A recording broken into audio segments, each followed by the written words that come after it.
4Ds Metrics provides a rapid and efficient platform for startups and companies to develop desirable and feasible products for the viable business model.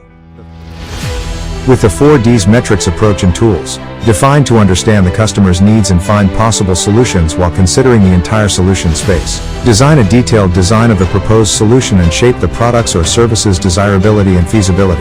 Develop a product or service that serves the identified needs, ensuring the viability and sustainability of the product and its impact on the environment. Deploy a minimum viable product, MVP, for the customer validation, traction building, and go-to-market strategy testing.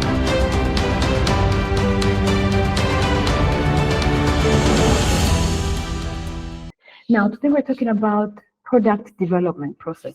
There are three types of development processes, but I will go through the two of them first, and then I'll talk about Agile Development Manifesto. So stage development is defined as one step at a time development. So we have defined stages. We will be walking one direction and saying we're doing this product and we reach here, we've reached milestone one, we go to the next product, we go to the next product. It's easy to go through that process development because you already know what you want to do, and it's easier to measure when you are not achieving your goals or when you're achieving your goals. You can even know at the stage of process development that's saying we're left with 3 milestones, which will take us 5 months, and then we'll have a product. So that is stage development.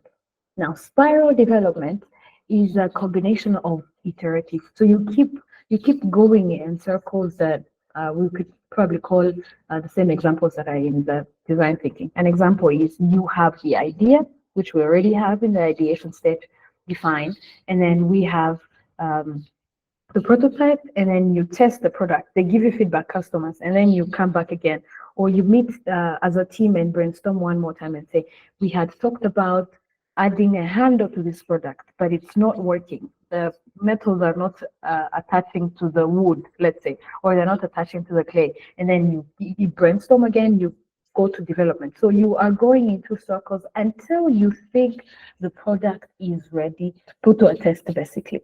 Now, Agile Development Manifesto always involves the customer. So these other two that we talked about could be just your team sitting down, saying, we are developing this product, we've developed the product A and B, we're going to combine it together to make a modular product and bring it to the market.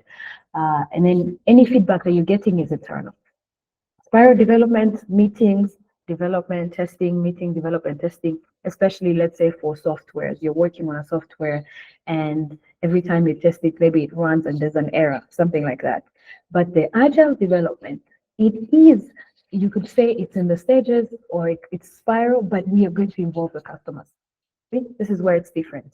And we almost all the time encourage you to do agile development, but you could still choose what you want to do because it's a type of development process where you get real-time, genuine, authentic feedback from your customers, and it makes easier for the product to actually serve the customer needs. Because if you develop with stages and then ta-da, you bring the product to the customer and say, oh, here is the product that solves your problem. They're like, but I don't like the color, or it's too heavy, or it's very hard to use. Then you have to go back, go through the process again, and keep doing that, and it takes longer. Versus when you're doing an agile development process where you're doing every small thing, you take it to the customer, they give you feedback. And by the time you have a built product that is ready to serve the customer needs, they have given you pretty much exhaustive feedback. If they're genuine customers, which we hope you have. And if it's somebody interested in solving a problem you are solving, they will give you feedback. Scrum meeting is a type of meeting where you're not taking 2 hours just to talk about one product, but intentionally made short so that people can be precise. In this case, managers are the ones that usually take long trying to explain things, just like I'm doing right now, sorry.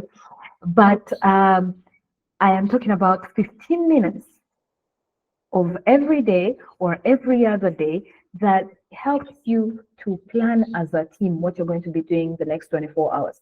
So you meet every day in the same place, at the same time, and say, every person says, this is what I did yesterday, this is what a result, I'm going to do this today.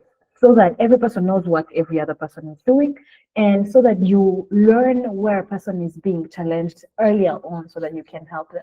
You don't want to learn about a challenge that your designer or your developer is facing 3 weeks after he's been struggling.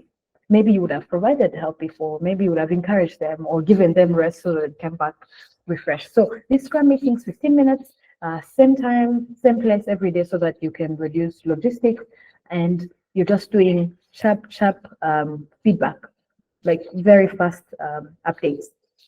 It helps you to organize yourself, it maximizes transparency, it encourages accountability and valuable outcomes, basically. So you are listening to your team, you're all understanding the process of the product that you're developing, and you are putting yourself in a position to learn earlier and solving any challenge just in case there is that. So I would say that is all for the product development today. We usually encourage you guys to look at the tools that are on this last slide. And one more thing, please look at the resources that are available in the references here. They are meant to help you.